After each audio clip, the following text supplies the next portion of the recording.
Let's say I work in procurement. I've got a massive maintenance renewal coming up, and I'm intrigued, right? Maybe I don't want to just press the easy button, renew with an OEM that, like you said, that cost is going to continue to balloon rather than deflate, which we don't want. So if I want to just see what my options are, uh, what do I do? Yeah, so I'm happy to announce that we've actually formalized a process around this where we go through and do the analysis. It's completely complimentary offering that we call OneScan, where again, we just go through your estate list, we consolidate them, we make sense of them, we rank by device level.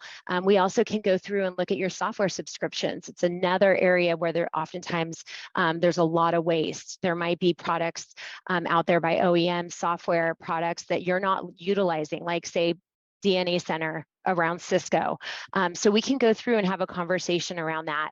And we do all of that legwork for you. Like I said, completely complimentary, and then return that information back to you cleaned up. And then you can sit down with our team and we can have a deeper discussion around it.